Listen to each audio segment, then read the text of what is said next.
I'll take you for a ride on the devil's ship. I'll take you for a ride where you sink or swim. Now come with me and let this story begin. All right, so everything you wanted for Christmas, you just got, Viva. What was that? Bottled water? Bottled water, hangout, stream. Man. Welcome back, dog. Thank you for having me back. So now we're live on the internet everywhere now. We're live on the internet on Rumble. I'm going to put everything up on YouTube later because I don't want to take a chance of screwing things up. So people understand what happened is Poseidon was a victim of a hit and run. Well, your crowd knows who Poseidon is. Yeah, my crowd might not. He produces this podcast. He normally sits there. Now, he's alive. Everything's fine. Just it was a hit and run. The woman ran away, but he got her plates. In the meantime, while his car was totaled, this was going to be very simple. I have his replacement, Matthew, here. The problem is the laptop he uses to set everything up, he forgot his own password, Poseidon. So we couldn't log into it. So now it was just problem after problem. Then we're like, okay, we'll use your laptop to at least go onto your Rumble. I didn't bring You didn't bring a charger. Charger. So it's just been one thing after another. So if anybody's not watching it live, which camera? I'm looking at that camera. Yeah. Well, if they're watching it later. Well, my Rumble stream might go dead if my But it's going to be on my YouTube channel later today. We're going to put this as like our Christmas special. So it'll be on the YouTube channel. It'll be on Spotify, iTunes, all that shit today. And to make it worthwhile, I'll take my shirt off by the end of the show. Goddamn right. You got to watch the whole thing. So what the hell's been happening, dude? How long has it been? Oh, it's been a while. I don't know when the last episode we did together. We talk a lot, but I don't know when the last episode we did together was. I was in town over the summer. That's when. That was so. Then it's 6 months ago. Let's see what's happened in the meantime. The world's fallen off the deep end. Canada's fallen off the deep end. Yeah, you're following. I mean, the biggest news of the week, at least for Trump out of the States. Now you're following the Colorado thing. The Colorado thing. Okay, so I commented on this on my French podcast. I said this is a very strange thing because so America does something that I love. They like freedom of speech. They're for democracy, but this is so oddly undemocratic because it comes a few days after it was announced that during the January 6th thing, it was like a lot of provocateurs were there, FBI agents, CIA.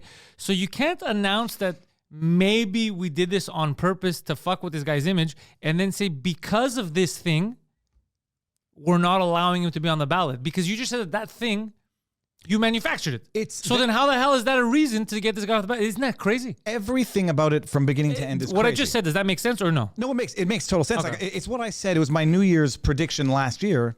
In the next year, it's going to be confirmed that January 6th was a setup. And I'm using a setup like Vivek Ramaswamy during the debates, the fourth one, used the term setup or inside job. And inside job. Yeah, everyone went after him. It was like, what do you mean it's an inside job? We know that there were X amount of agents. Don't call them agents provocateurs, just call them whatever. Yeah. They're on January 6th. What they were doing, we don't know. How many there were, we don't know because they refused to answer the question. We know that FBI agents and informants had infiltrated the Proud Boys and the Oath Keepers in the weeks and months leading up to January 6th. I mean, this is confirmed. That's how they got the convictions for seditious conspiracy in those trials. So we know intelligence, security, whatever you want to call it, the FBI, CIA apparatus, they knew what was being planned by some. And then come January 6th, understaffed in terms of cops, don't deploy the National Guard, don't request it.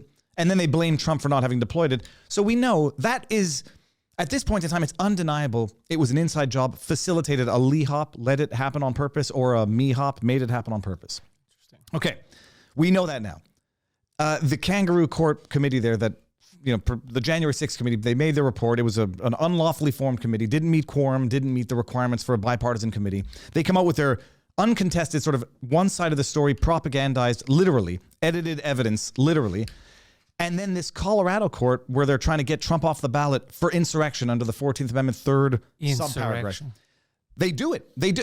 What's amazing about the Colorado decision, people should, I've done a 3-part series this week about don't panic because Trump's name is still on the ballot, despite what the headlines say. Analyzing how absurd the majority decision was, 4-3.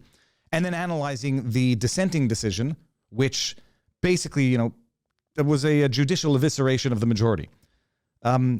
Now, what the hell was I just about to say? Oh, Colorado wants to get him off the ballot. So the lower court in Colorado didn't even remove Trump from the ballot under insurrection. The lower court judge, it was a Judge Wallace, appointed by the governor, all Democrats, the governor's Soros funded.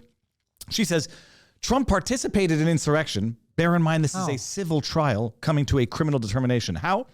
Well, not criminally because no one was charged, let alone convicted of insurrection. So how? Merriam-Webster, insurrection, fighting up against the machine.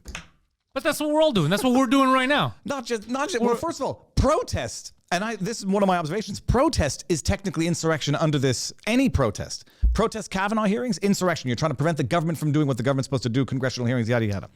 But the lower court decision said, yes, he participated in insurrection, but the 14th Amendment, subparagraph 3, doesn't apply to the president because the provision says if you've engaged in insurrection, whatever, and it lists the officers of the government who are covered by that provision and does not mention the president.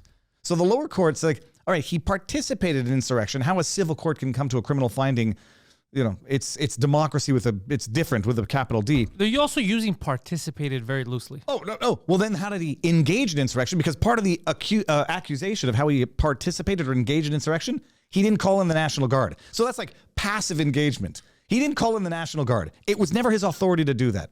And remember, for those who were around on January 6th, there was talk that he was going to declare martial law, call in the military, and by coup, by force, maintain power. Had he called in the National Guard when it hadn't been requested by Washington, D.C. and the authorities who have the authority to call it in, that would have been the coup that they wanted. So he doesn't do what they wanted him to do. Had he done it, they would have charged him with coup, insurrection, whatever. And by not doing it, they deem that to be engaging in insurrection. So the lower court says he engaged in insurrection, a decision that she has no business coming to, but not included under, not covered by the 14th Amendment, paragraph 3. And then the Court of Appeal, or the higher court, Supreme Court, 7 judges, 4 of them say, yeah, we don't disagree with that finding of fact. He engaged in insurrection. We define insurrection under the dictionary, define engaged very loosely, but we disagree with the lower court's finding of law, where we're allowed to intervene freely, and say he is covered by the 14th Amendment. Disqualified. But we recognize that our decision is so in uncharted territories, we're going to pause, suspend our own decision until January 4th. Trump will petition the Supreme Court, and we're going to stay our decision indefinitely until further mandate from the higher courts. So what they basically said is outlandish, setting a principle in law. Which is not going to stand. If it stands, it's the end of America. Can you imagine? Yeah, it's so crazy. Any given state can say, we unilaterally, by our own discretion, declare disqualification of a presidential candidate, and we're going to disenfranchise the rest of the country. That's what they're doing. You kick someone off the ballot in any given state, they can't be elected. You're disenfranchising the rest of the country. By the way, Washington itself, nice city, a little weird. I was there last month. I joked with my cab driver, my Uber driver. I asked him, he was a Somalian guy, and I said, yo, you stormed the Capitol, dog? What did he say? He started laughing. He's like, no, but I could see it from where I live. He goes, I was watching it. And I go, were you scared for your life? He's like, no.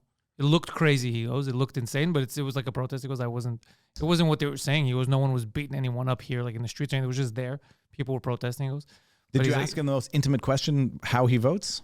I didn't ask how he votes, but he did tell me he did not like the politicians. He called them all satanic pedophiles, which I started screaming in the back of the car. I was laughing because he wasn't sure who I was. So he wasn't sure what I was doing in Washington. So he's like, because I was thinking, is it a good city? And then finally I broke him when he's like, it's okay. I go, what about the politicians? And he looks at me, he's like, I don't fucking like them because they're a bunch of satanic pedophiles. Well, no. And I started laughing. Not just because, Podesta gets convicted for sexting. Podesta didn't get convicted. It was Wiener. No, they are a bunch of satanic pedophiles. I mean, there's no other way to say it. I just don't think it's like. I don't like how aggressive you are towards them. They're artists. I saw them produce a gay porno last week. These are good people. Can you imagine the guy? First of all, he had to book that Senate room. Like, people don't understand. So it's funny if in the booking, and you book it online, you have to have a reason. I did a podcast with the Unusual Suspects. I don't know if you know the gang. They're Vinny Oceana at Patrick Bet David. They're stand-up comics as well. They're okay. I never met him. Patrick Bet David. I had a correspondence in direct message from back in the day on Twitter. I was thinking actually of. I'll talk to you after I've inviting him. Yeah. So I'm on it because Vinny Oceana hosts the show called The Unusual Suspects. Is he Armenian? Say it again. Is he Armenian? Well, he says he reads the original Aramaic, so I forget exactly. Okay, so he's Assyrian probably. Yes, Assyrian, 1,000%. Oh, okay, very cool. And I don't know if he's half Italian, half Assyrian, but I like those guys. Well, I don't know if that's my own prejudgment. Like, his name is Vinny, so I think he's got to be Italian. Fucking Vinny, bro. But he's talking about. He had a great bit. He's like, can you imagine being the guy's like, I want to do you. Sorry, let's book a room. He's like, oh, where at a hotel? I was like, no, the Senate. I mean, his bit was great. They had to book that room. The guy booked it under whoever senator he serves. And you imagine, like, I asked another guy, Tarek Johnson, one of the January 6th police officers. I interviewed him, and he too believes it was all Lee Hop. Everyone should watch that interview on that I did. But he confirmed over Twitter there are no security cameras in that Senate hearing room. I don't know why. So they book it, and they get in there, and they know what they can do without being caught by others. But they're videotaping it themselves. These are the and they're like, the laws are normally passed here. It's like, what are you saying? He posted it to Instagram. I didn't know this. He posted it to his private stories, his small circle of friends.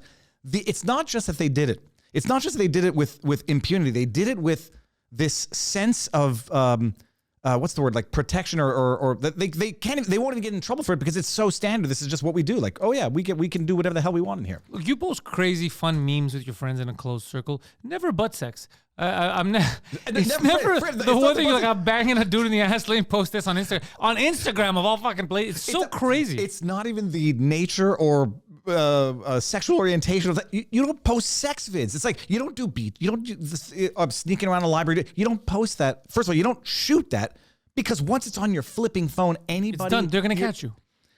Anyway, so it's hilarious, but it's degenerates, pedophiles, and satanic. In the cab driver told me. Satanic pedophiles. This guy's awesome. He probably knows. I mean, the things that he must have seen in the back of his taxi working. I hope DC. not. He didn't say anything. But he wasn't a big fan. But he laughed. I said, "You stormed the Capitol, dog." And we kept saying that with the crew that we were there with. And we'd meet people, and they'd be like, "What are you doing?" And we're like, "We came to storm the Capitol." And they'd be like, "Don't joke about that." Now, for those people watching on Rumble now on my platform, they don't know who you are. But now we know each other well. Pantelis, who are you? Who am I? I'm a comedian. I'm a comedian, podcaster. I'm Pantelis, a Greek Canadian comedian. I perform here in the States as well. I've been on Rogan, 2 Drink Minimum. We started on Compound Media, and now we're independent on YouTube everywhere else. Me and Mike Ward. It's I guess Canada's only real podcast. Chris Ramsey is now a third mic on that as well. So the three of us are hosts on 2 Drink Minimum. Chris and Mike Ward. I mean, my crowd will know who Mike Ward is. Mike Ward is the only person in Canada that's ever actually fought for free speech and won. It was a decades-long battle that went all the way to the Supreme Court, just edged out over a joke. They were trying to sue him over a joke. They tried, actually went to the human rights. It was this whole fucking thing. He's got a good bit about it in his hour. Excellent. So I do that. I do comedy. I'm one of Canada's first podcasters. I started in 2010 when people told me, you're wasting your time. No one's going to listen to internet radio. It's the only thing people are listening to now. Yeah, and also I'm very outspoken because in Canada you're not allowed to talk shit. People get mad at me when I talk about the YouTube's fucked with me for years because I talk a lot of shit about Trudeau. So it's mostly Americans that you've made the decision. You've been here now. Like I've been gone for a year and a half. Come back and can witness the madness myself. You stayed here. Yeah. How is it? Has it gotten better or worse since the world has opened up? At least for comedy in general, but for life in Quebec and Canada. So the good thing is I do a lot of French comedy also, and Quebecers are very into, like French Canadians are very into the arts. So they protect them as much as they could. So that's good. They let me say whatever I want to say. French Canadians, in general, fans. I do whatever the fuck I want. I'm always getting into some kind of trouble. That's the thing. It's the only problem here that I have is that someone's always going to get pissed off and say something. But in general, I try to make it work. But there's no real freedom of speech in Canada. It doesn't exist. I can show you now. Look at Bill C-11. Okay, Bill C-11 is which one now? Because I'm C-8. Bill C-11 is the one where they want the CRTC. They basically want the federal government. Online Streaming Act. Yeah, they want the federal government to dictate what we can and can't say on the basis of whether or not it is deemed Canadian enough or promoting Canadian ideals and values. The problem with that is that the Prime Minister himself had come out a little while ago and said there's no such thing as Canadian culture and ideals, so they can dictate what they mean. So if you speak out against the federal government, they can easily say that's un-Canadian of you. So Bill C-11 was the Online Streaming Act. Bill C-18 is the link tax. That's the one that they just came to an arrangement with Google to surreptitiously subsidize the legacy media. Yeah. C-11, there was some news in it, and I covered it recently. The CRTC came out with their guidelines as to who was going to be covered by it in terms of podcasts, and they said podcasts generating $10 million or more in revenue. That's wrong. It wasn't podcasters generating, it was the podcast platform. So why that's scary is because we're all using other platforms. I'm not using the Pantelis platform. You're not using the Viva platform. You're using Rumble, YouTube. They all already passed that threshold. So they can all actually be controlled by the federal government. It's a little thing that they use so people quickly, you're like, oh, I don't make $100 million or $10. I'm fine. But it's not you. It's the people that are pushing your show out, that are distributing your show. And these things that we use, the iTunes, the Apples, they all make that money. It's Spotify. I don't know what Podbean does. It's Spotify's Podbean, Stitch, YouTube. They make that money. So as soon as they want, Trudeau can just decide, fuck, Viva's been talking a lot of shit. Hey, Spotify, that's un-Canadian. Can you please remove him? Or at least throttle him. Make sure he's not exposed to people. We don't expose him to people. Who did Rogan just had someone on where they were talking about it, and he's like, says, first of all, he was talking to a Canadian comedian. He says, I'm not coming up there anymore. Trudeau can eat a bag of shit, I believe. Good. Is verbatim what he said. And he's like, I don't know if it's going to suppress my podcast, but his podcast is on Spotify. And if and when they decide to, is that Canadian content? I mean, it's so preposterous, the CanCon requirements, where the CBC can cover Trump's impeachment. That'll be Canadian content, but Viva Fry, will not get the same treatment. Rebel Media, Rebel News will not get the same treatment. It is, I called it at the time, it's just a way of suppressing independent media and giving the leg up to the legacy media on the internet where they're losing by their own merits. Yep. And what was the other one? The link tax, I called it as well, was a method of surreptitiously funding the media that they can no longer directly fund through subsidies. And Google came to this agreement. They're going to pay $100 million a year. It's going to be governed by the government, who's going to determine which media outlets get apportionments of that $100 million. To Google, it's nothing. To the CBC, I know, but it's still, to the CBC, it's big. It's just they're not worth $100 million because they're not producing anything of quality. Now, fun fact, this summer during the Just for Laughs Festival, I went to do some promo on CBC. So they invited me to promote a couple of shows at their offices downtown. You got invited to the CBC. Listen to this. Is it by accident? And I don't want to be tongue in cheek. Did they not know who you were? But that's the thing. So what happened was, it's the media people that are they go, yeah, we're going to send XYZ people to these shows so they could promote the shows that we have at the festival. So obviously there's some oversight. So when I get there, I'm just having a lot of fun because I'm like, I look around, they had some nice stuff, and I go, so this is what my tax dollars are buying me. So this is what, and you start noticing people are like, oh, this guy's not. You should, and you're like, excuse me, where's the gender neutral bathroom? Because little things. But the good thing is when I was speaking to the host and like off camera and most people are all aware of that nonsense and they're against it, but what are they going to do? They go, we know it's fucking stupid. We know it's fucking stupid. But, we work here. We have jobs. We try our best to stay in line. They will be excommunicated, and it's a good gig. That's what they say, and I'm more power to them. Feed your kids, that's fine. But I'm glad to see that at least people in that zeitgeist are aware it's getting ridiculous and stupid. It's just it's so powerful that they're not strong enough to talk against it because they don't want to lose everything. That's why we have to risk everything. You risk everything, and by and large, being authentic and speaking the truth, and not I don't want to say bend over. That's not the right analogy, but not caving in for the financial security. It yields long-term dividends in the same way. Like when I left the big law firm to go out on my own, there's a moment of insecurity. It lasts more or less time. Yeah, but it pays off in the long run, and especially spiritually. It's better to be the free dog that doesn't have its fur around its neck weathered away by the leash. So that's exactly how I feel. I feel like at least I don't have that. We've talked about a few instances. Like, thank God I have, let's say, my Patreon, right? So you have people like, fuck that, I want to support what he's doing. You should get off Patreon and go straight to locals. But I might in the future. But right now, Patreon's working for me. Until where I talk too much shit, and let's say even Patreon takes me off, then we'll talk about that. Patreon right now, Patreon right now is good because I post a lot of content. Plus, I could put direct videos if ever I want music or anything that I don't want them to ban me on YouTube. So I have that. Patreon helps a lot. But I've given up. Remember I talked to you about this during the beginning of the vaccine campaign.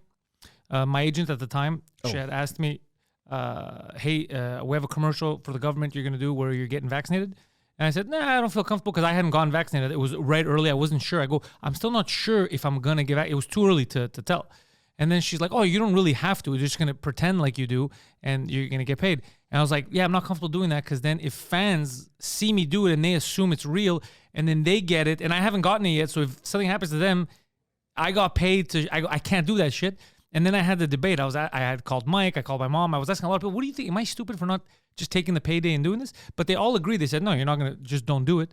Months later, when I had actually gotten vaccinated, then people were like, well, do you regret not taking the money and doing the commercial? And I honestly go, I don't regret it because at the time, I didn't want to do that and then fucking get someone else screwed over. I got lucky that nothing happened to me. Some people had side effects. Well, not to chase it. Neither of us know what the long term. Nothing will happen within the first 3 Long years. term, who the fuck knows? I might grow another arm. My left testicle has been a lot bigger than the right one for the last. That's I'm your joking, fault. Bada bing. Have you ever told that story before publicly? On podcasts, I had mentioned, even in the beginning, I remember early on I had mentioned it, but it was so, it was the time where my YouTube channel was getting destroyed. As soon as we started talking against that stuff, dude, I would share it and I wouldn't get views. Like, it was insane what was If I happening. had known you had disclosed that publicly earlier, I would have said who my source was for some of my claims. No, because I just, you saw that story just come out from Blacklocks. What happened? These influencers paid to post social media posts supporting of the COVID policies, know yada yada. It's sort of an old story, but a new story. 2022, everybody knew that influencers were being paid to promote propaganda. And I needed the money at the time. Everything was shut down. How We much- weren't how doing much did they offer stand up. you? How much did they It was a offer? couple $1,000s. It was a regular like commercial, but I was like, I couldn't bring myself to do it. And now I'm very happy that I didn't. I'm very happy that I did, because I wouldn't have been able to sleep. To take the money and not disclose it, and to take the money and then not even do it, I mean, you would have been destroyed. The Yeah. second that comes out, you're done for life. And I would Even never, not even if I wouldn't destroy it. I wouldn't have been able. I would have said it myself. I would have brought it up like the next week. I would have been like, by the way. No, it's amazing because this is story from Blacklocks, but it had been reported earlier. Like hundreds of thousands of dollars being paid to influencers to push COVID policy. That's fine. Everybody knew that. Like Quebec budgeted 150 million. Hockey players. I have a buddy who did one of the commercials. Who's the French Canadian comedian who did the one in the snow globe? It was on Twitter. Derek. Was it Derek that did it? It was. What's his last name? Well, French Canadian was Francois. I think Bellefeuille did the French version. No, that was it. It was Bellefeuille. And at the time, I was like, okay, this is obviously a government ad. It's obvious. Nobody's going to mistake it. It said Quebec government, yeah. And it's like, okay, that's just disgusting. To take the money, post a fucking post, and not disclose that you got paid by the government is scandalous. And so... No, but I think for him, in his case, everybody, it was... No, for him it was known. For him it was known. But Yeah. You're talking about other people. The recent story that came out. So $680,000 paid to influencers, and some of these influencers, I'll get into this. It's just pure money laundering through bot accounts. I didn't know. $680,000, and this was disclosed back in March 2022. Okay, Blacklocks recently discovered they got the contracts, and it said they don't need to disclose it because it would obviously be, and I'm quoting, very embarrassing to the government. They would either be very embarrassing to the influencer or the government if they had to pay to get this message out. So these people posted COVID bullshit and never disclosed it was a paid post, and it made it look organic. Am I the only idiot that didn't take the money? No, well, I was never offered that money, but I was offered, gigs, and I'm like, well, I can't in good conscience speak alongside whomever. It will, it's not alongside, but rather at an event sponsored by. And so you turn down money because it's not worth it. What is $3,000 now for the price of your soul? Exactly. I mean, but then it makes it sound like, what's $100,000? I'm glad you understand me, though. To discredit yourself, and not just to others, but to yourself for the rest of your life, what's it worth? It's priceless. It's better to be, eating bread and water. But that was the I hear when I take it. So they spent so much money on paying these influencers. Dude, this was $680,000 for, let's say, a handful of influencers. Influencers, and I'm putting it in quotes. Some of them had single-digit followers on Twitter. Others had thousands of followers. I still don't even consider that an influencer. Yeah, who you influence? And not just that, like, okay, whatever.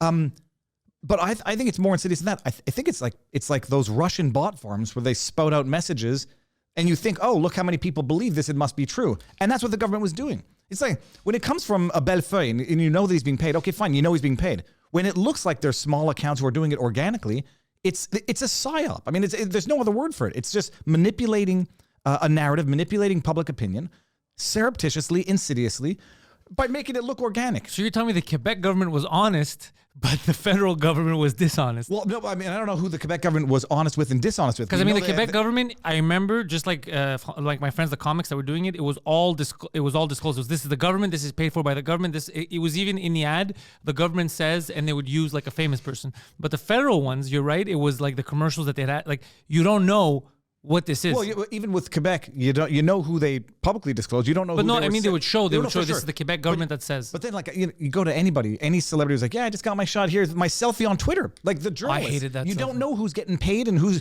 whether or not they're getting paid. Some of them are doing it for free. Some of them are doing it so they can maybe get a raise next year or get a bonus from Global News. But you don't know. Like, you know who they disclose that they are doing it for, but you now know that they, at least federally, were not disclosing it for some It's no different at the provincial level. It's not like François Legault, supreme leader, sunset thief, is any more moral than Justin Trudeau. No, not at all. We saw with the lockdowns, all that stuff. We know he's not any more moral. I think his approval rating is finally taking a hit, but it took 5 years. It depends on who you ask. I'm sure his approval rating with French Canadian, no, he screwed up. He screwed up that underground bridge. He screwed up a lot of stuff recently. So the tables are turning. The thing is, there's no alternative. What's an underground bridge? You didn't hear that thing? Sounds like a tunnel. No, what was it? It was I think they wanted a bridge on top and one that goes under. It was to connect Quebec City with. Was it Lévis or Beauce? Oh, well, that does bring something of a memory. If it's where there's no connection, it should be. Yes. The third, Lévis. The third connection. They wanted the third, which I understand because if you ever go to Quebec City, you got to drive all the way back, get on the Pierre Laporte. Is it the Laporte Bridge? It's fucking annoying. I get it. Drive, yeah. And the city has the potential, Quebec City, to grow, to get bigger, so I get why people are pissed off and they need a third way to get in. I think the way he managed it was I think they have a ferry, but the ferry obviously doesn't run in the winter. So not just that. Also, imagine you're trying to get to work on time. You're waiting for a fucking ferry. It is some, but then again, these ferries belong in the capital, recording videos. The hashtag canceled. No, what was I about to say? That was a good joke. Oh no, but Quebec City is still, it's a small, I don't know, several 100,000. It's a problem, but it's not. Have you been to Quebec City recently? Let me think. We drove through over the summer. Quebec City is a nice fucking city. It's beautiful. For everybody who doesn't know, I did my law degree there. I spent 4 years in Quebec. Quebec's a beautiful city. It doesn't get talked about a lot in Canada, but it's a pretty city. They call it La Capitale Nationale. It's beautiful. Like, you get into I take the 20. I don't take the 40. You pass Chute de la Chaudière, the Chaudière waterfalls. Magnificent. You can go to the top. You can go to the bottom, have picnics. It's amazing. On the other side, you have Chute Montmorency, which is all the water. It's an amazing thing geographically. All of the water from the north of Canada, starting from whatever parallel, I forget what it is, runs down into the St. Lawrence. You get to a point in northern Canada after which the water runs into the Arctic Ocean on the top. And so the Chute Montmorency, it's magnificent, glorious waterfalls. Then you get Ile d'Orléans, which is a beautiful little island of farmland.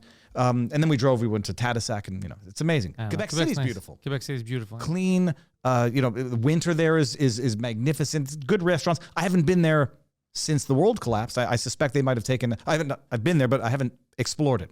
I don't know what rent is like there. I don't know how affordable it is, but I don't know what rent is like in Quebec City. I know in Montreal it's exorbitant. Dude, the stuff I hear. I was telling you before we started the podcast because that shows. I always stay after I talk to fans. We shoot the shit, and I ask, "What's going on? Where do you live? Where do you live?" And it's always horror stories, and it's always stuff of, dude, I had to move back in with my parents, and you see it like Matthew. He's a comedian also, and he also works at the Third Floor Comedy Club. He's one of the bartenders, so he hears all that shit too. He talks to people. He knows what I'm talking about. He's probably living it as well. He's a young kid.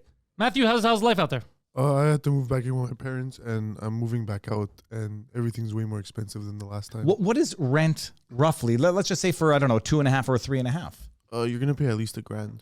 Yeah. Which, I mean, it doesn't sound like a lot, but compared to what Montreal used to be, I remember when I was young, married, we lived on Marlow, and we had it was like semi-detached, and I think we were paying $1,100, and we lived there. My wife and our first kid. Losing how track. many rooms? It was like a house. It was a little. Oh shit! It was like a semi-detached. It was. Yeah, you're not gonna get that for $1,100. That's insane. Oh, by the way, my apartment, mine is $1,600, 2 bedrooms, and that's I got a good deal because you're locked in. And you're locked in for a bit. Like I got it a while ago. It's a good deal compared to everyone else. Everyone else that I know it's like a 1 bedroom, and they're like, let's say in the middle of this Park X, for example, and it's $1,800. What blows my mind are the interest and rates. And they don't make it, by the way. $1,800. The Montrealers don't make that much money in general. Like if you look at the actual median, they don't make that much money. The general rule, as far as I remember, is your rent mortgage should be, at most a quarter of your revenue, a quarter of your monthly revenue. For Montreal is impossible because everything is too much. They don't make a lot of money. We don't make a lot of money in Montreal because we get taxed a lot as well. Groceries are fucking astronomical. Your rent is astronomical. Interest rates, if you have any credit card debt, is so everyone's just teetering. It's up, down. It's crazy. It's unbelievable. You realize, so $1,800. You said $1,600. It would be $3,264. You have to make you're supposed to be making $90,000 a year to afford that comfortably. I know people who bought houses and they have to renegotiate their mortgages now, and it triples or quadruples just on the interest. I'm with my wife, so we're 2 people. Everyone, when people are alone, that's why they move back in with their parents, or they find roommates as adults. They're 40 years old. Like, I need a roommate because there's no way I'm going to pay this. Well, what was the producer's name again? That's Matthew. Matthew.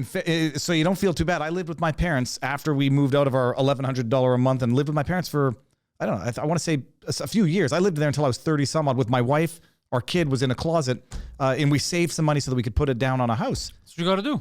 I mean, and my parents have a big enough house where we stayed out of each other's hair at the time. I think now with 3 kids and they would have killed two someone. Would have special killed someone. Oh, what's happened? Did you ever talk about? I haven't heard you talk about what's happening with the Palestinians, Israel, all that stuff. That's insane, right? Yeah, and I try not to talk about it because I'm going to take shit. Because you're a known anti-Semite. Well, I have been called a Nazi. Yeah. I follow you on Twitter. I know you're a Nazi. The irony is, like, I have. It's such an people have such passions about it. There's no reasonable room for rational public discourse. Yeah. Privately, and you try to be nuanced, not in terms of, well, Hamas is not all bad. No, Hamas is a terrorist group, and people don't like admitting it. That I say, like, the Palestinians are. If anyone thinks that they're a victim of the Israeli government, fine. I can understand how you think that. They're a victim of the Hamas government. Yeah, they're a victim of both. Why can't we say it? And then people come out, and I can have the argument with myself. They come out and say, well, the Palestinians support Hamas to 70%. I was like, all right, that's good. I don't trust polls in general. I don't trust polls where if you don't answer a certain way or if you don't publicly adhere a certain way, you'll get killed. So those polls are even less, not credible, but more coerced than ordinary polls that I don't trust in the first place. It's a bloody tragedy. I'm told I'm unrealistic for thinking a 2-state solution is still a possibility today. I don't think it is. There's so much hate and violence, and it's. Well, then, and that's fair enough. But then, if the argument is going to be it's not, then stop touting it as a possibility. Stop saying, like, one of the biggest criticisms against Netanyahu is publicly floats the idea of a 2-state solution, promises it, and then acts in a way to assure that it never happens. Yes. So that it never. And I understand that criticism. That's insane. What he does is insane too. I saw the videos too where he says. We need to fund we need Hamas to be strong and powerful so they could use them to pit them against the. That's terrible, dude. Louise, Louise, what was the I forget PLO. You're talking about PLO. But the idea is if the idea is that a 2-state solution is not realistic, then you come out and say that as policy, and you got to figure it out. You don't get to say 2-state solution, and I'm going to do everything surreptitiously to not arrive at that solution. Then when it doesn't happen, blame it on the other. I can understand people. What do you do? This is what I find crazy is normally you have like a theory or I think this should happen. I don't have any of that for this. It's so crazy. What do you do? I don't know. And I know what I think is inexplicable about what happened on October 7, and then I'll get called a conspiracy theorist or whatever. I know what I think is inexplicable about it. I've talked to a number of people, like both on and offline, and Israelis, people with friends and family in Israel, like born and raised from Israel. People do not understand how it could have happened at the scale it happened, for the time period that it lasted, etc. Everyone's like, okay, well, it was years in the making. Aren't they like... What's that thing? What's the parasite? A paraglider. Armed paragliders floating over the most secure border in the world, undetected for hours. That's what I'm asking. Like, why wasn't it secure during that moment when it's supposed to be so secure? Well, and some people say that they rely too heavily on the Iron Dome, high technology. They didn't think people would physically come through. They didn't go to the lower level technology, and that's how something years in the making. Something that apparently, allegedly, Egypt had warned Israel about. But then the flip side is, too much chatter, too much warning. You start to ignore the chatter. You start to ignore the warning. Okay. I do not believe that it could have happened at this scale, or at least I have questions that how it happened at this scale. I'm not saying it didn't happen. If the excuse is it's a monumental, catastrophic failure of intelligence at all levels, fine. The government that just failed at that catastrophic level at all levels doesn't get to determine what the best response to their catastrophic failure is. And I get called a bunch of names. Oh, that's interesting. That's an interesting. Hey, sorry guys, we fucked up. It led to a 24-hour murderous rampage because we didn't have proper security, couldn't respond in time, intelligence failures at a human level over years. But trust us, we know how to respond properly now. That will not exacerbate the problem. This is exacerbating the problem. Well, I've lived now through 2 other intifadas. And it's always the same argument. It's the cycle of violence. And you know what? At some point, you're right. Others are going to say the only solution is Nuke the entire place. well, I mean, some people say that Everybody it's, dies. It's stupid in any event because you won't have Hamas as a terrorist group fighting Israel. No, okay, you'll have bigger borders, and you're going to have a lot more people who are going to be enraged, and they'll be operating within other call them terrorist. Oh, no, states. I meant nuke both. There's no more Israel. There's no more. But everything's just gone. Nuke the and world. you restart. Nuke the world, but then bring you a know bunch of Chinese people there. Let them restart. That won't lead to any problems like they have with the Uyghurs in China. So I mean, the thing is, though, I don't know what the solution is. I just Me neither. know I don't. It's a big problem, and I don't trust the people in power now who were To resolve at the it. helm of the failure to say, well, trust our intelligence now. Yeah, I don't like what's happening at all because this is a weird conflict because on what you see on both sides is the big victims are never military. They're never the big victims are always The people. The people. It's always kids. Either going to be Palestinian kids, Israeli kids, women. It's all that's who's suffering. And you know, the Israeli government comes out and says, look, they're using hospitals for bases for Hamas. They're using schools, mosques, etc. Wait, it's one block, bro. No. But let's say, okay, you're right.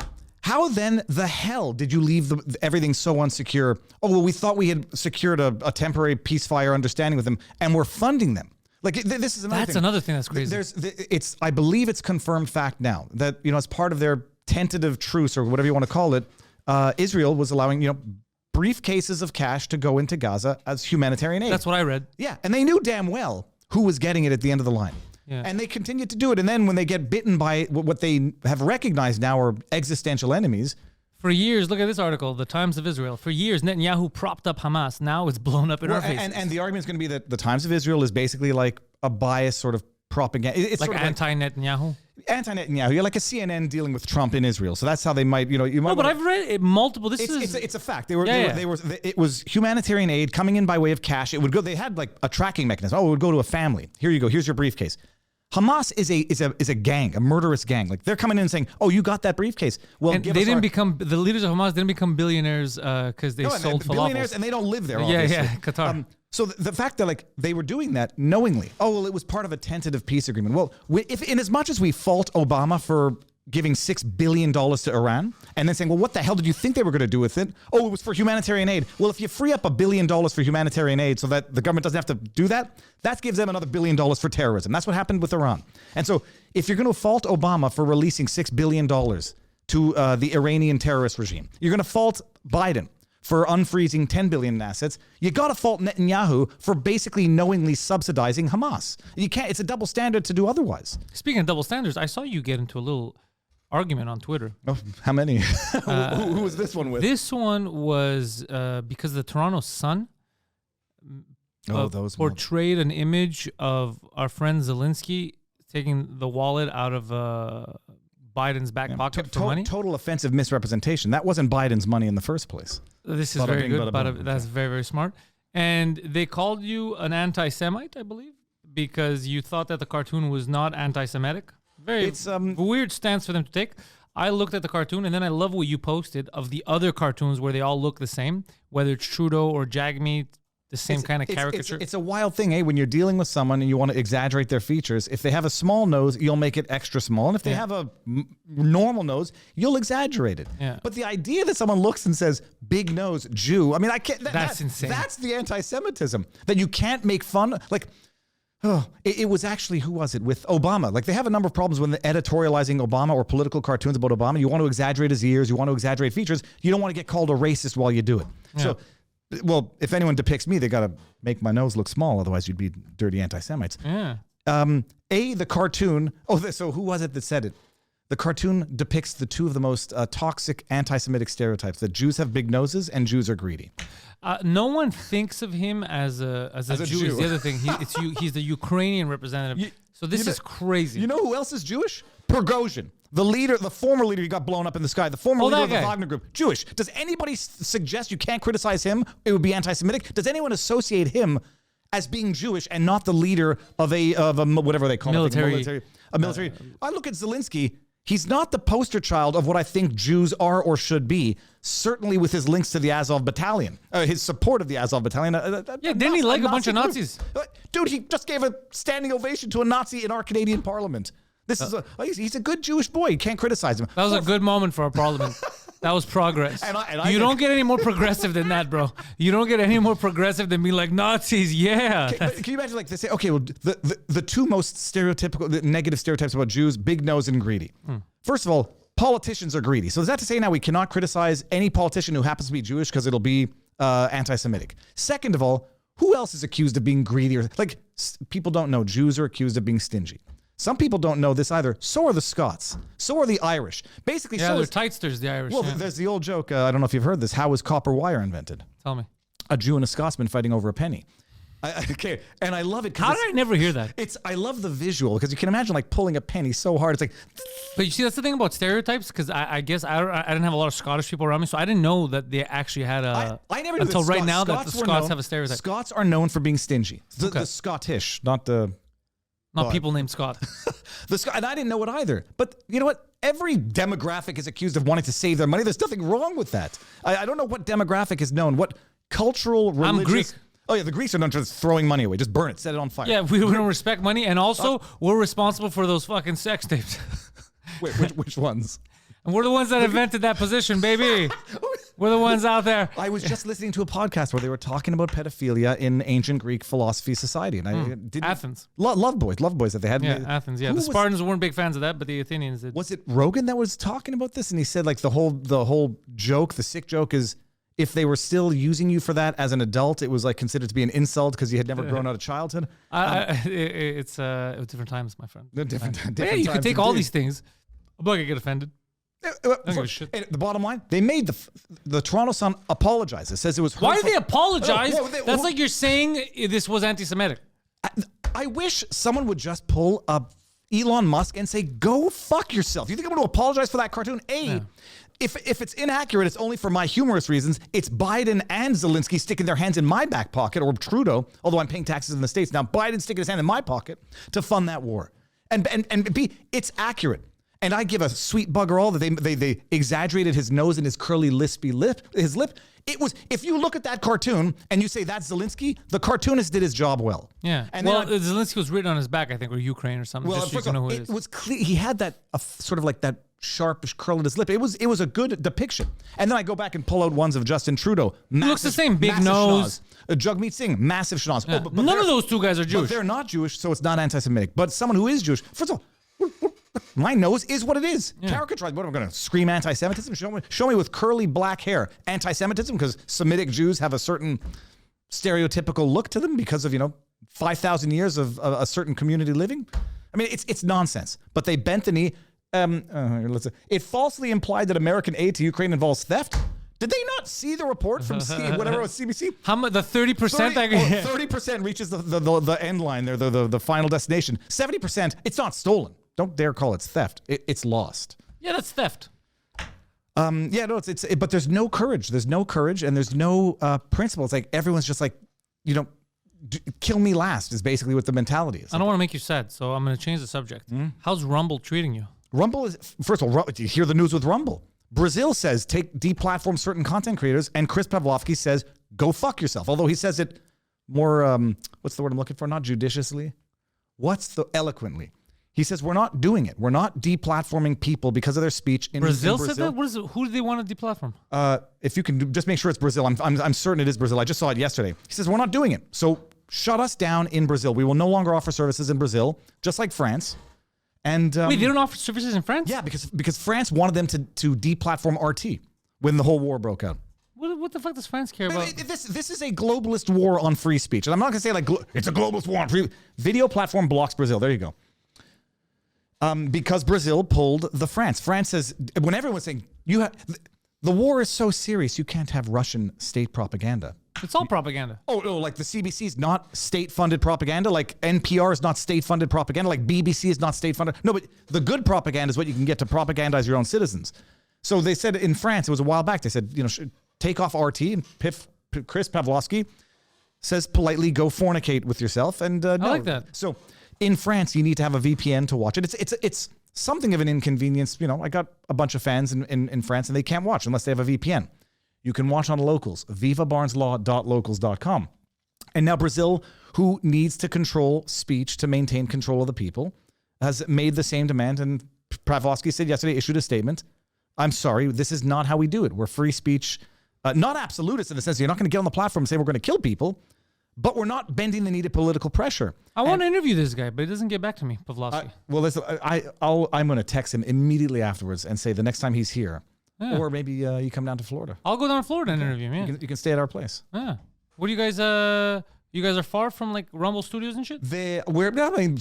Well, you can get from like the Keys to the north in 8 hours. So there's nothing in Florida that's not within a day's drive. Their office in Longbow Keys is 2.5 hours from me. I'm on the East Coast. Where are the Valuetainment guys? Valuetainment is like an hour from me. They're in Fort Lauderdale. It's beautiful. And then they have a Miami office at Locals, which is about an hour. The problem is Traffic. I mean, I complain about Montreal traffic. You get on a Monday morning, like 8-9 o'clock traffic. I once drove to the airport. Like you do the Google Maps and it tells you when you're going to get there. The number just kept on going up. I was like, I'm never going to get there. I'm going back in time. But so you should get. I know he'll do it. It's just a question of making it happen. Yeah, I want to make it happen. I want to because it's amazing. And I can't. I mean, I think I might be. I'm not too controversial at all, but I've had him on a couple times or at least a few times, and I see him all the time. It's just, I think he'll do it and tell the world this is what it is, and do it to the point where other companies are going to say, this is in our, not just our financial best interest, which it is in the long run. It's if we want to be ethical businesses, we're not there to be government mouthpieces. Yeah. I don't know. I mean, I know why they don't do it, because they all want that government aid. They want that, they want to control the narrative as well. It is politics even trumping financial interest, but they think that is going to be in their longer term financial interest. That one day free speech is going to be cool again. Do you think right now with what's happening with Rumble, is Tucker Carlson coming on Rumble? Is that it? Tucker is coming on Rumble. I don't know what the nature of any deal is. I don't know if he's just doing it as a platform or if there's some deal that they've had. I like Tucker Carlson. I love Tucker Carlson. I mean, even if I don't agree with everything that everybody says, like Thomas Massey, the politician in the States, Thomas Massey, very populist, comes out and says, look, the Israeli-Palestinian conflict, it's not our conflict. We have no business being involved in it. I understand how that could upset a lot of Jewish lobbyists or Jewish influence in America. They're going to say, well, it means something to me. But this is how like conflicts never get resolved when they keep having bigger players get involved and finance them. I can understand people say that for the same thing for Ukraine. It's not our war. Yeah. But you can have a Ukraine interest in America saying, but it's our war. Okay. Do we exacerbate it and lengthen the conflict by getting involved and turning it into World War III? Or do you actually, when people have to negotiate with the power that they have, they all find their own solutions? The last time I checked, the Russians were winning, right?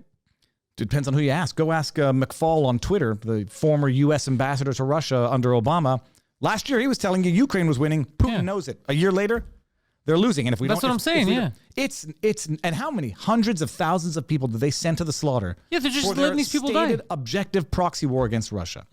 I was at the fourth RNC debate. I've covered all 4 RNC debates this year. Wait, Russia advanced, right? Yeah, that's right. Russia took everything they wanted. And then they say, like, well, if we let them keep the eastern provinces, Luhansk, Donbass, Donetsk, whatever, then they're going to go for the world. That's like saying if it took them 3 years, like just say it took them a long time to achieve this military territorial gain. They're going to go conquer the world after this? I mean, the stronger argument is going to be if they control Ukraine, they'll basically control enough resources to ally with China and have significant global influence. Then you understand that this has been a proxy war for global domination the entire time, and the U.S., whenever they accuse Russia of having aspirations of global dominance, it's just the confession through projection of what they're going after through this. Finland joins NATO in April. Dude, and 500,000 people died in the Ukraine because this is crazy. We're sending them to their slaughter. You're right. Yep. No, last I understood it was 300,000 Ukrainian soldiers, men, like reproductive age men. It's a generation sent to the slaughter. And why?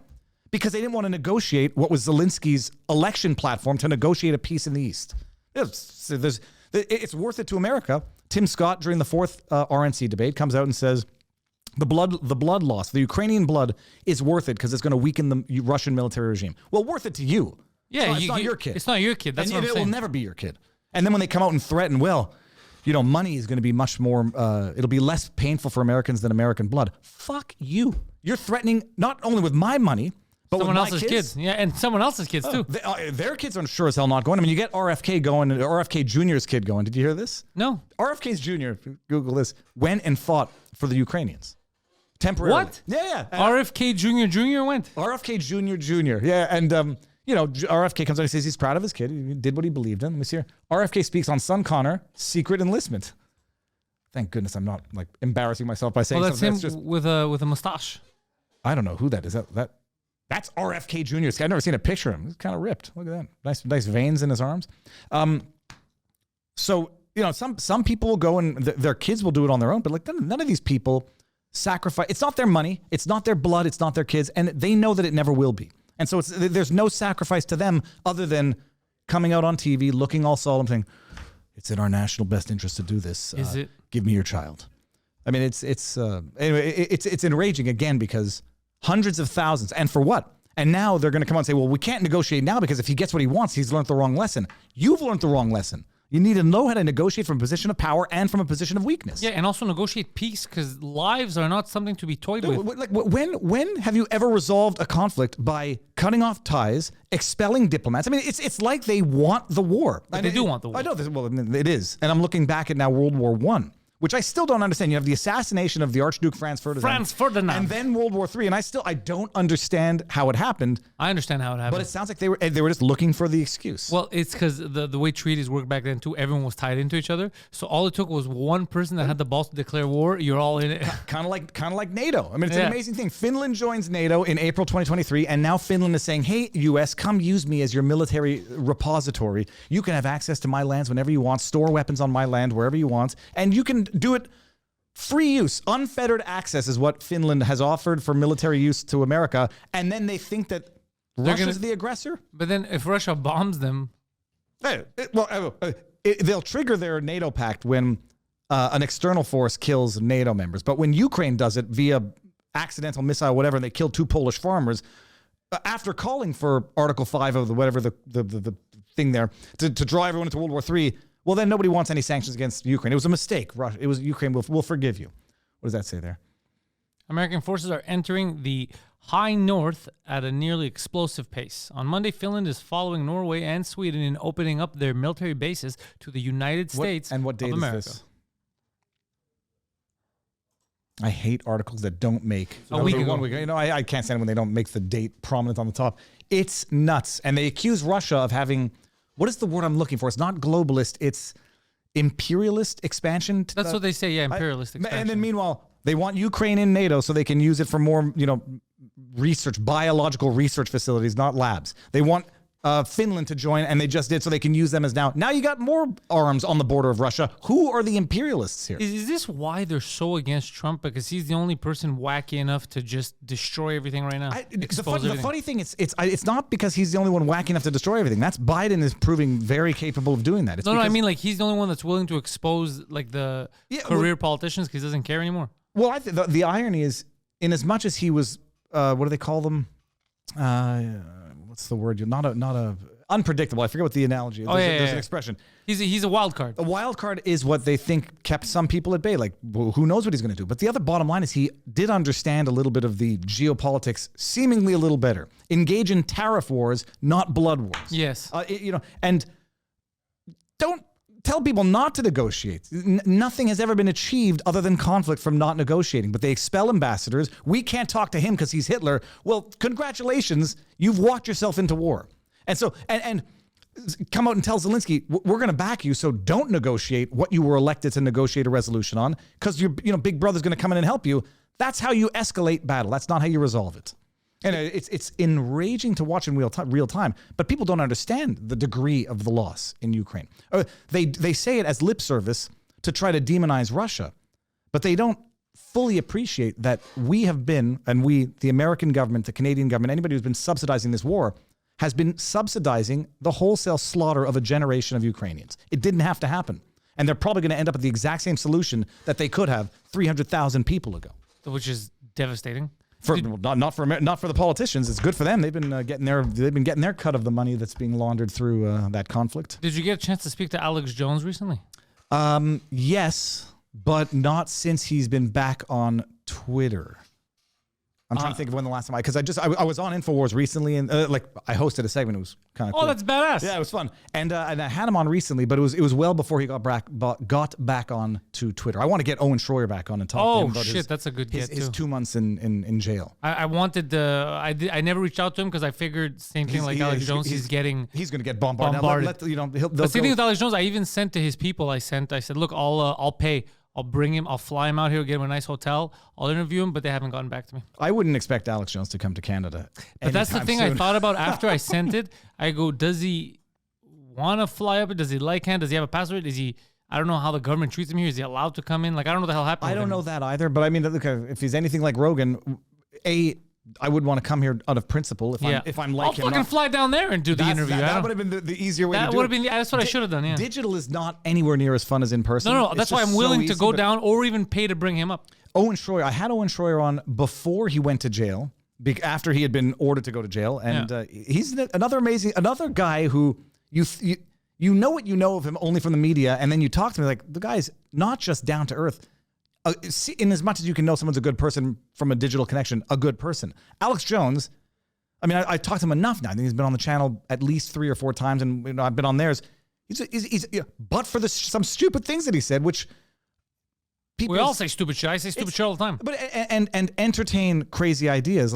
But for that, people think that they know this guy and they think that he's an enemy, like public enemy number one. That if he comes back on Twitter, it's the end of the world. But meanwhile, Hamas can have Twitter handles. Terrorist organizations can have Twitter handles. I saw someone wrote, he goes, now that he's back, how many people are going to die? Because Alex Jones how many innocent people are going to get murdered now that Alex Jones is back on? What does that mean? That's insane. It was David Levitt. Let's see if you can Google that. Dude, that's so crazy. Psychotic.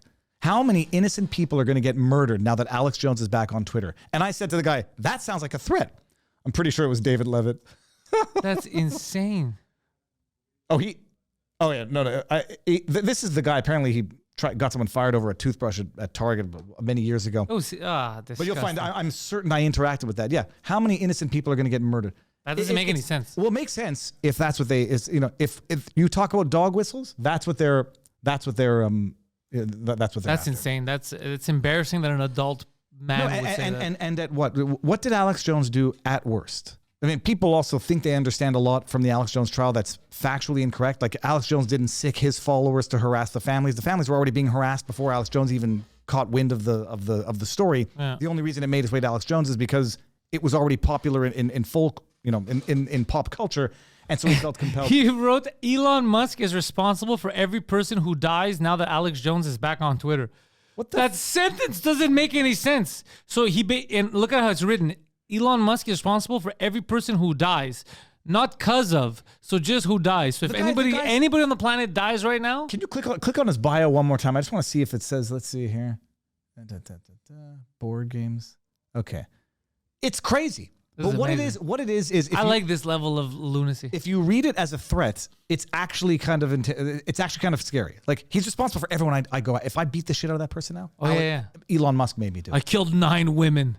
It's Musk's fault for letting Alex Jones back on Twitter. And everybody thinks they know why they hate Alex Jones, and they don't. And it's wrong. But 95% of the time, people who say, I don't really like him, have never watched more than 10 minutes. You might not like hyperbolic sort of, they're turning the frogs gay, and then you find out, there's actually some meaningful science. And it wasn't him. It was the University of Berkeley that did that study. It wasn't an Alex Jones study. He was just citing an actual university paper. It's amazing. My wife, who's a PhD, everybody knows that, when I had Alex on more recently, and he was talking about 5G towers controlling your thoughts. Is that possible? Well, when they say it, like if you accept as a method of control, that doesn't seem possible. Well, how about just interferes with your sleep? How about it destroys? That I believe. Yeah. Okay, and so that we already know that radio waves do fuck. Well, and then you look at it and say, okay, but yeah, so it interferes with your sleep. It can cause anxiety. It can cause all sorts of problems. Well, destruction is a form of control. Like right. I can't rebuild your house, but if I can burn it down willy-nilly, I control your house. And so it's a hyperbolic, headline-catching way of describing it.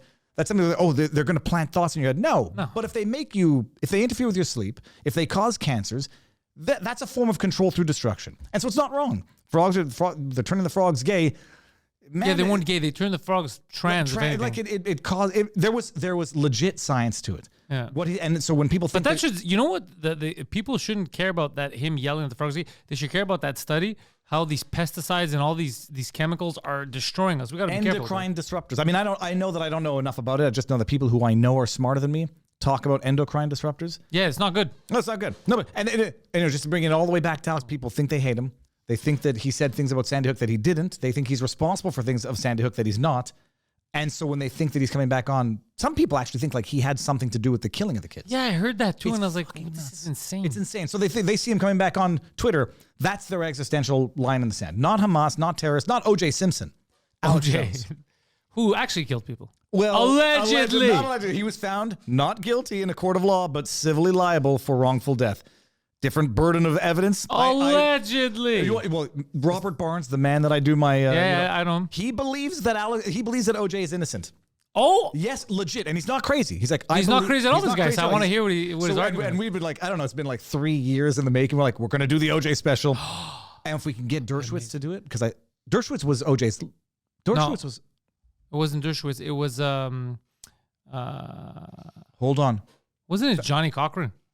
If the glove don't fit, you must acquit. But there was That's a dream Cochran. team. I think Dershowitz was on the dream team. He may have been because you're right. It was a dream team. was a It was dream all the team. best lawyers. Oh my God, this is like bringing back childhood. I'm sure it was because we were talking about bringing Alan Dershowitz. Okay, maybe, on. yeah. Okay, we got Sean Chapman, Holly, Ben Shapiro, Alan Dershowitz, the Oh attorney. yeah, yeah. Okay. There he is. Yeah. Holy shit, huh? Now I don't know what he would be able to talk about, but it would be a fun podcast to get him on because Barnes legit believes OJ is like the type of narcissist that would actually not take responsibility because he never took responsibility for it. Except Well, he did write that book. If I did it. So, Right, that he legit thinks suspicious he's book. innocent. He also thinks Lacey, what's that guy's? Jason Peterson? Lacey Peterson? The chick who killed her kids. No. The guy who killed his wife then went fishing and they found a single strand of hair. Scott Peterson. Sorry. Oof. Okay. He believes Scott Peterson is innocent also. And once you realize, there you go, look at that. Once you realize that Scott Peterson was convicted on a single strand of hair and a pair of fishing pliers on a boat, I got questions too. I don't trust anything anymore. Yeah, I go retroactively back to my life and distrust everything I ever thought I knew. See, he was convicted, I believe, on a single strand of hair. I got to look more into this. Yeah, no, it's mind blowing. Because it's his wife. Of course, hair is going to be around. Well, but the thing is, and a single strand only on a boat. It's like it's the convenience of like the blood on the sock. And then in O.J. Simpson's case, most people don't know this. When you realize that the prosecution took blood out of a vial and put it on a sock to frame O.J., even if they framed a guilty man. People don't know this. I don't know that. And the only reason they found out is because there was a chemical in the blood. Might have to fact check me on this one in real time. There was a chemical in the blood that only existed because it was in the vial in which the blood was kept that they determined that the blood on the sock. Let me see. Hopefully I'm not going crazy here. I'm not going crazy. DNA evidence of the O.J. Simpson case, murder case. Okay. Oh, this is good. We don't have time to read a dissertation. My recollection were O.J. socks planted. So my recollection, and we'll fact check this, Yeah. I'm certain I'm right, that they literally put blood on the sock from a vial, and the only reason they found out was because the blood on the sock had a chemical in it that's not in the blood, but in the vials in which the blood is kept. What? Yeah. Yo, We'll by the see. way, I just realized next month I'm in Texas. We're going to talk, see if we could hook anything up. I'll go down to the InfoWars people. Well, if you're in Texas next month, then Yeah. you hook up with Rogan, and That's another, or AJ. I mean, they're down there. Yeah, I know. It's just that I'm not going to say her name, but I used to have correspondence with his, I guess, publicist. But lately, no replies. We can't forget to talk about one thing. When am I getting booted for the next guest? There's no next guest. It's Good. you. What the hell's going on in Quebec? We're bringing it back to Canada Tell me. with the François Legault government jacking up tuition prices on Anglo universities. Two things. Number one, it's a distraction so that we could talk about it right now and not talk about how everything else is going to hell here. And it's funny because they're not just jacking up the prices. They're saying that if you're going to come here and you're going to be a student, we got to make sure that you have enough money to live here because it's expensive to live here. You're kind of saying that things have gone out of hand and you know that they won't be able to survive, which is kind of funny. You're admitting to it. It's a little weird to do that to kids, to students. I mean, I don't know. It's strange. First of all, I know that lawyer. That lawyer, I believe, is the one who represented Mike Ward. Yeah, Julian That's Gray. Julius Gray. Yeah. And for those who don't know, the French. He's the guy who won when all the companies they try to change them into French names. He was representing thing. All the ones that didn't change their names. That was under Bill 101, where the French had to be nettement prédominant on yeah. the So he signage. represented like the Best Buys, the Burger Kings, all that, and then you have like Staples, who didn't want him, and now they're called Bureau en Gros. Everyone else kept their names. Well, so a good lawyer. So the Legault government wanted to double the tuition for English universities in Quebec, and then they backed it down to like a $4,000 increase. So it was going from like $9,000 to $13,000, and they're imposing a French proficiency requirement on out-of-province students. After their degree, they want 80% of the students who attend from out of province to be proficient in French to be able to maintain a conversation. It's a little insane. It's a little insane. Like I can't expect a guy from, I don't know, New England to come studies here to know, like it's so stupid. It doesn't make any sense. No, and then the estimates are that it would take like 200 hours of study to become proficient as an adult. Like I tried to learn German as as a 16-year-old. Know your enemies, was that why? Well, no, because I just if I want to swear, you want to swear in German. And all I knew was from South Park, Bigger, Longer, Uncut. And I had studied Yiddish in grade 7. I failed, but I had that Yiddish-ish background. You can't learn a new language as an adult unless It's very hard. It's very hard. You have to be dedicated. You have to be determined. It takes like a love of your life to learn it so you can interact.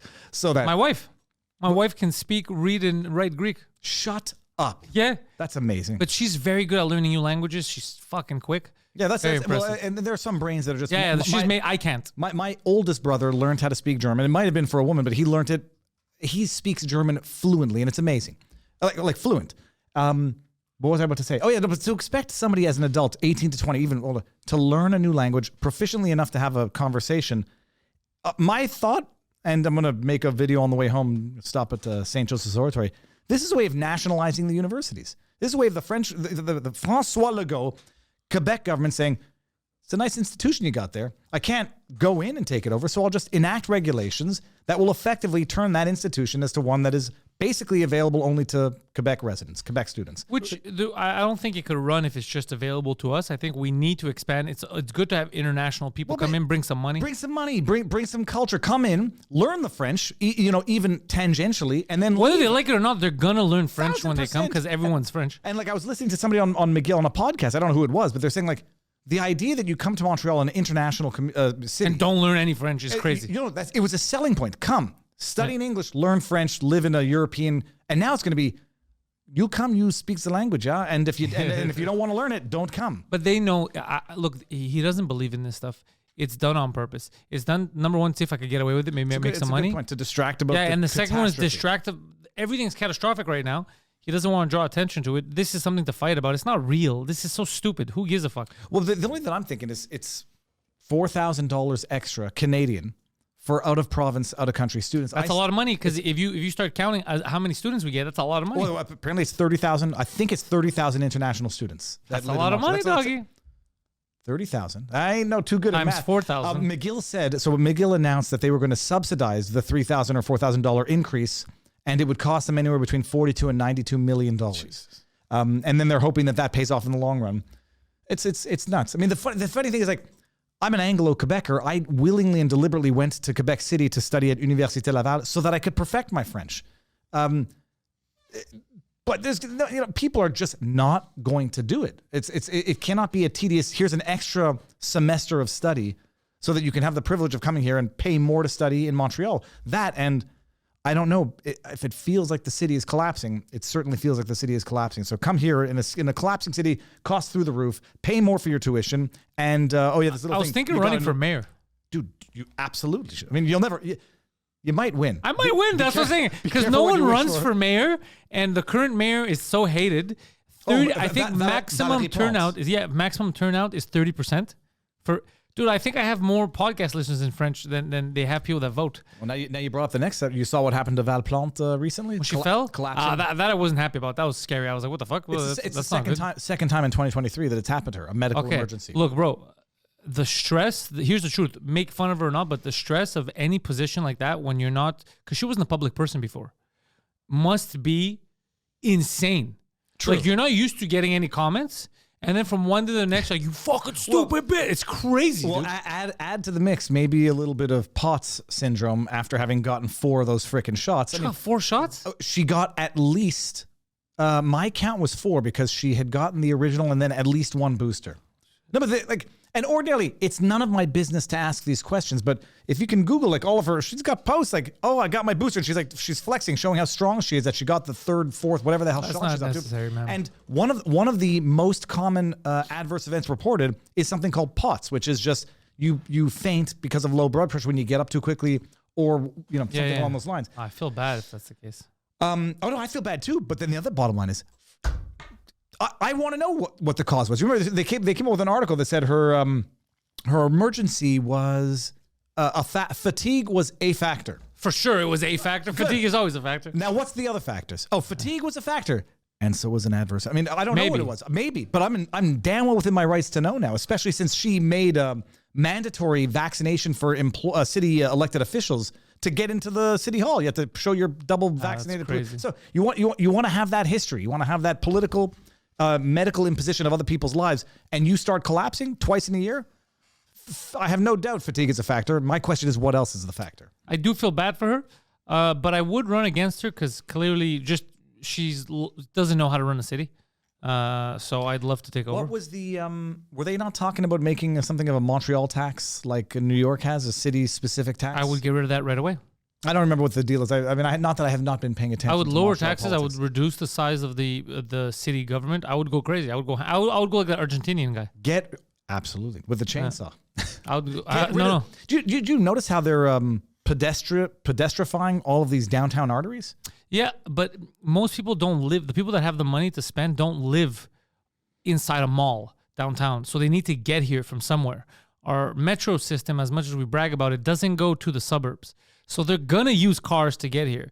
If they can't park and go down and spend their money, these places will not stay open because no one is spending money in them, and that's not good. If business isn't good, if money's not flowing, that's not good for anyone. I walked the last time I was here over the summer. I want to make sure I'm not mistaking dates, but whatever. I walked from basically Chinatown back home through downtown. I don't feel safe. I know that I'm neurotic and I feel in danger even when I'm not. Yeah. Downtown was a different beast. Yep. Homeless people everywhere. I'm not saying this judgmentally. It doesn't make sense. No, it doesn't make sense. It doesn't make sense. In a city where we give so much money to taxes, for us to not give a shit when someone, because we have safety nets, when someone falls through every safety net to then be like, meh, get a tent. It's crazy. You remember when they were locking down shelters during COVID, denying people getting into the freaking Salvation Army? Embarrassing. And a Native American man died in a porta potty because he had no place to stay. Embarrassing. It was because he got there after curfew. So the employee was just like, I can't let you in. It's post curfew. Unbelievable. And he just froze to death outside. In a porta Natives potty. don't respect curfew. That's the problem. It's crazy. Run. I mean, see, you do it. The world of shit that you would be getting yourself into, like corruption, and you're dealing with high level corruption. It would be hilarious though, because I would live stream everything. It would be. The campaign live streaming would be fun. Then like a day in the life, I was like, I would live stream. I'd be like, look, I'm gonna tell you guys the truth. We wanted to fix this, however, this fucking mobster. I would do it. Oh man. Because I wouldn't quit. I would still be a comedian. I would do my I would in the morning. I'd go in, do my job over there, and then go do my podcast, go do my stand up. I'm still on tour. Other than some good sound bites and videos, I don't know what Javier Milei has done in Argentina. I mean, it's Did you see what's happening there? No. Dude, this is amazing. So can you bring up the Argentinian guy? So he wanted to audit all these different departments. It happened like 2-3 times in a row. Every department that he announced I'm going to audit mysteriously caught fire. Shut. Oh, well, it's either that or they're going to fail their audits, like the Defense Department. Dozens of fires rage. Oh no, that's wildfires. And now, so people who are watching on locals. Let me see something here. I can't see too good. Yeah. People who are watching on locals, the computer is right above my phone. We're going to see how this actually worked out at the end of the day. Yeah, audio must not be the best. Yeah, the audio's pretty good. The camera's pretty good. Speculation For rises. those who are looking here, I got my iPhone running our live on locals, vivabarneslaw.locals.com. So they're getting a one angle view, but we're looking at the computer's right above it. So now we're looking at the article. They're the only ones getting the live feed now since the laptop died. Oh, son of a gun. Wow. This is amazing. You'll send me the file. I'm going to upload this to Rumble. So yeah, they were. So all these departments were on fire, and I was laughing. I was like, "He goes, you guys are corrupt. Oh, yeah, this is why I'm shutting it down." And they're like, "We're not corrupt." He's like, "Okay, I'm going to audit you," and they fucking set it on fire. Unbelievable. It's an amazing thing, but like the government, it's corruption with impunity, and everybody knows that. And there's nothing you're going to do about it. Getting circle back to funding the war in Ukraine. The amount of money that they've lost or displaced could have rebuilt Lahaina after the Hawaiian fires, which we no longer talk about. Oh yeah, but what happened to the Hawaiians? Nobody gives a shit. I mean, they got their one-time $700 payment that paid for half a night. $700 payment? One time. Bro, you lost everything. What's $700 going to do? Well, now that you've lost everything, the government's going to have to come in, gobble up that contaminated land, and just so Oprah can live lavishly. Well, I mean, what's his face there? Zuckerberg needs a bigger island for his bunker when you heard about the bunker shit thing? hits the fan. His bunker? Probably a fake bunker. Well, who did I? Here's what I'm thinking. He's saying it's going to be there, so people assume it's there, but he's building a secret bunker. So you don't want everybody knowing where your bunker is, dog. Who was I just talking to about the Zuckerberg bunker? It'll come to me in a second. And why they would have taken, like, why do it in Hawaii? You're sort of like you're waterlocked, which is good for protection, but not necessarily good for growing your own food. And if you have to be dependent, but if you got 6 years of food stored in the basement, and every episode of Friends, this is going to prove me right. This is a fake bunker. This is a decoy bunker, rather, not a fake one. This is a decoy bunker. But it doesn't even matter. You know where his real bunker is going to be? Where a lot of these guys have their doomsday. New Zealand, yeah. But you know what? It doesn't even bother me. I don't care. He has the money. Buy whatever you want. No. The bunker bothers me. What doesn't bother me, even if it's a fake, if he's misleading, it's a decoy bunker, a misdirection. The fact that he's building a bunker, I take that as a cause for concern for the rest of us. Well, yeah, he's not stupid. We could all see that shit's hitting the fan. I just say, like, what good is life at that point? Live in solitude in your bunker. I don't know. That bunker looks badass. He's got multiple floors or swimming pools. Everything looks badass when they're selling it, man. You get there, and then you get like mold, and then he starts finding out that his AC guy fucked up, and the ventilation's not good, and it's hot and humid. But loneliness, loneliness in a palace is still the True, shining. But I mean, if he's going to live in the bunker, that means that everything has gone off the rails. No. Well, the fact that it's even news and confirmed is, and they used to make fun of. I'm telling you, he's gonna have a private apocalypse bunker there, but he's gonna have another one like all the rest of them in New Zealand. New Zealand got so not mad, but they took advantage of all these elites and rich people building their doomsday houses there that they implemented a new tax for them. Well, if there's a place to go, I mean, New Zealand wouldn't be that bad. I don't know why. I've never been. I see it looks beautiful. I don't know what the main reason is, but there's a logic behind it. I was reading up on it that why they're building. More like, I would imagine it's a more hospitable, isolated land than, say, the outback. Yeah, in why Australia. Silicon Valley billionaires are prepping for the end of the world? New Zealand. As if they're even if the world goes that way, there will be no place that they'll be safe regardless. Especially if people believe that the end of the world was brought about by the people like Zuckerberg al. You think AI is going to destroy us? No, I would be more inclined to think that AI is going to save than destroy, but it's going to. There's some destabilizing matters of fact out there. Like, it hasn't yet happened, but the idea that they can recreate voice intonation based on 3 seconds, like it won't lead to nukes going off, but it might lead to grannies getting screwed online. Like, it's already happening. I've been cheating these grannies out of their hard-earned dollars. My grandmother, who died at 103 in November 2019. I remember she got a call from someone saying that they were this is back, there was no AI. This was just some dude. My grandmother was so loopy already. She's like, Daniel has been put in a jail and he needs bail money. This is your brother? Yeah, well, my second brother, the one I can name because he's on Twitter. He's a public dude as well. Lion Advocacy, for those who don't know. Also a lawyer involved in the vaccine stuff. This was like 20 years ago. And she's like, I need to get money. Your brother's in jail. I was like, Grandma, brother's not in jail. What's going on here? And then we stopped her from What's his name? Daniel? Dan, yeah. How funny is it if you hear back it's recorded and it's like, yo, Grandma, this is Daniel. I'm in jail right now. I think it would be like more like, this is your son Daniel. Yeah. I have been taken. Daniel, what happened to your accent? It was. I'm in the prison right now. It's not safe out here for a black man. The Nigerian prince is calling my grandmother. Yeah, exactly. No, the AI, it was a Rogan podcast with the guy who it was two guys, and I never fully appreciated the risks of AI and the conditioning that social media has become or is, like, in terms of rewarding the wrong social behaviors and the lasting impact that has. And you create a technology, you create a medicine, and you have no idea about the negative effects of the medicine, and yet you've dispensed it to billions of people. That's what AI is to some extent. That's what social media is to some extent. And I can understand it. I do wonder if the level of social discord now is either the result of or how much it's been exacerbated by, because it's been exacerbated, no question. But that being said, the world was divided during Vietnam. The world was divided during Bush. The world was divided pre all of this technology stuff. Whether or not it's put it on blast or put it on steroids, it's sort of always been this way to some extent or another. All right, way to bring it all together neatly. Nice little bow on it. We're dead, is what you're saying. Oh, what I'm saying is every now and again I notice I'm a bit more of an asshole on Twitter than I'd be in real life. But then I say that, but I would tell someone to shut the fuck. I would tell someone. Do me and young Matthew need to move to Florida? If I had, well, first of all, I would never move back to a big city if that were of an option. Even where I am now, I'm in Florida, but it's not a big city, but we're still dependent on all the big city amenities or city amenities. I would buy a big piece of land somewhere where I could be quasi self-sustainable, or at the very least see enemies coming from a fair distance. I had dinner. So I need a mountain. Well, a mountain would be good, but even flat ground would be good. So this place in Florida, just so long as you see what's coming. I want the higher ground. I had on my way to Tuscaloosa, Alabama for the 4th debate. I was driving, stopped, a man with military experience. It's an interesting thing. It was distance creates reaction time. So if I can see what's coming from a further distance away, I can prepare more adequately. Like when you're on the highway and you see the cops waiting with the speed thing, you slow down. Everything. That's what I did yesterday. Enemies. I mean, even accidents. Reaction time.